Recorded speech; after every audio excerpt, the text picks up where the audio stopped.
because that sometimes happens. It's human nature. You feel so badly about something. You want to do something. And probably the easiest thing to do is to raise money. And the easiest thing for probably these people who are in their 20s and 30s is to start a GoFundMe page. I mean, it just would seem to me if they wanted to do a scholarship for him at the school, if they wanted to do something else. This is for those people out there who are watching, who are GoFundMe people. I've seen some of the more ridiculous ones, you know, and there are good-natured people out there who see these things and will donate $5 and $10. Oh, my goodness, they need funeral costs. Well, in this case, there were no issues, and almost all this money, $40,000, is left. What are you going to do with it? So there's a couple things that I planned on doing with it. It's why the money has been sitting in an account. I just want the people who donated this money to know what you're going to do with it. It's not for you to buy anything for yourself. Your Honor. That would be ridiculous. That's not what was in their minds. So I want to know who I'm dealing with. Your Honor, after all of Josh's expenses were paid for, which I paid for using that money. I am very close with the dean at UC Davis, who is a good friend of my brother's as well, and they have talked about setting up a scholarship fund for my brother, and I was going to donate a portion of that money back if UC Davis decides to set that up on his behalf. And then I also wanted to set up scholarship funds for my sons, who my brother was very close with. So what you're telling me is you're going to give a little to UC Davis for a scholarship in his name, and you're going to use some for your two sons for their education. Absolutely. Well, that's really not what it was intended to do. I'm just telling you, it was not what it was intended to do. I mean, at the end of the day, that's how GoFundMes are set up. People can set them up for an intended purpose, and they're used for anything. But I'm just telling the people out there, before you spend money on a GoFundMe page, make sure it's going to go to a place where you want it to go and for the intended purpose you want it, which is to somehow celebrate the life of this young man that was cut short so tragically. And it would seem to me, Miss Crane, you don't have to do anything because they made you the beneficiary of this money. But it would seem to me that a stand-up person would take whatever is left of that and create a scholarship in his name at UC Davis, which is where he went to school. I can't order you to do that, but I'm just telling you, and everybody else out there, make sure if you have a good heart and a good spirit, you know where your money is going. Okay, so you're not entitled to any of the money. Now, did you take your brother's guitars? I cleared out my brother's entire apartment. Just a second. Yes, Your Honor. Just answer. Yes, Your Answer Honor. the question. And how many guitars did you take? 3. Where are they? They're at my house. Now, I don't have to do this. Would you like one of your son's guitars?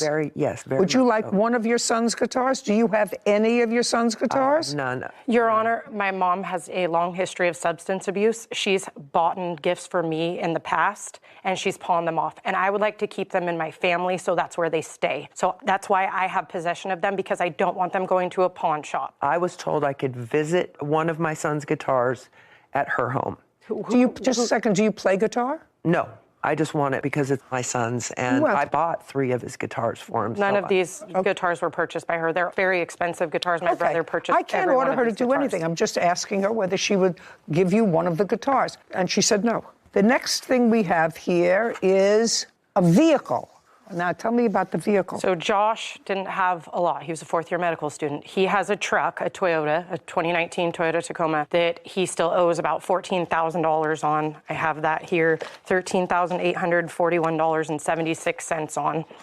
And at the time, his truck was at the boat launch where they found him. So when I met with the sheriffs, they gave me possession of the keys. They found his keys on his body, and they gave me his keys. So we brought the truck up to where we live in Northern California, took the truck up there, and it's been kept in storage until this is all sorted out. I personally wanted to keep the truck. I have the means to finance the truck in my name. I have the means to make a payment. She does not have the means to make a payment. She doesn't have a job. She doesn't have a driver's license. She can't provide insurance for it. I mean, she has driving. That's not particularly relevant. There's $14,000 left on it. Are you employed?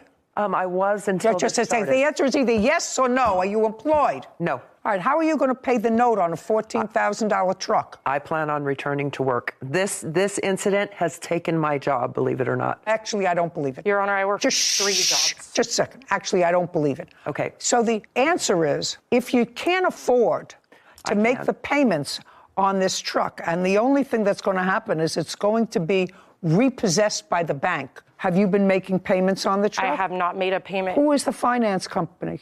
Credit union. Where is the truck currently stored? Give me the address. Okay. Sarah, when we finish with this case, call credit union, advise them who has the truck, let them go repossess the truck. We're finished here. Your case is dismissed. This court is adjourned. I had an addiction problem, and she's just angry. She's angry at me, and I've tried to make amends. I've tried to get this better, and she won't have it. My daughter got away with taking absolutely everything, and she wasn't entitled to it. I think that if there's any lesson to be taken away, aside from the fact that you're not supposed to fight, when you lose somebody so young and so vital, the one innocent party is the credit union who loaned him the money to buy the truck. She's been hiding the truck now for 5 months, hasn't made a payment on it. The right thing to do is for her to turn that truck into the credit union, because I can't control that, except that I can advise the credit union where she is, who she is, that she has possession of the truck, and they should go and repossess it. Anyway, it's all very sad. Before you donate money to a GoFundMe page, make sure you know where the money is going. I think that's the takeaway from this. Case 2161, Shaheen versus Larry. All parties, please step forward. Jamal Shaheen is suing his neighbor, Sabrina Larry, for car damage after Sabrina hit his vehicle and a house. Mr. Shaheen, tell me where you live. I live in Moorhead, Minnesota. And on September 8th of this year, you parked your relatively new car that, according to you, you got a week before. No, Your Honor. I had just purchased a Sequoia a week before. No, actually, it's not. It's not the new car. I mean, it's a used car, but I purchased it maybe a year before that, not exactly a week. Okay. So it's not a new car, and you didn't purchase it a week before? No. But you parked it in front of your house. Do you have a photograph of the car? I do. I'd like to see it. And it is your claim that the defendant, Miss Larry, while under some sort of influence of some sort of substance, was driving her car, had an accident, hit your car, and caused it to move 25 feet, and it was damaged. Yes. And the damage to the car was the rear bumper. Yep. Not yep. Yes is the answer. Yes. Yes is the answer. Okay. Miss Larry, what time did you have your accident? 9 or 10 a.m. On the 8th? Yes. Where were you coming from? The grocery store. Where were you going? Home. What kind of drugs had you taken? I was taking Benadryl, prescription medication. That's all I had. That's what I took. And Can I see the police report? You remember hitting his car? no. You remember the police coming to where your car stopped? No, I don't remember the police coming.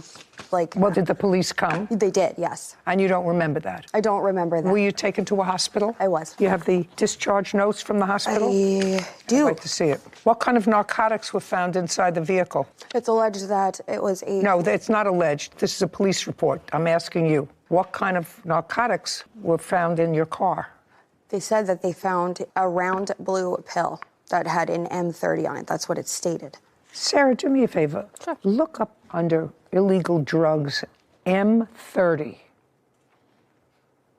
So M30s imitate oxycodone obtained from a pharmacy, but when sold on the streets, the pills routinely contain fentanyl.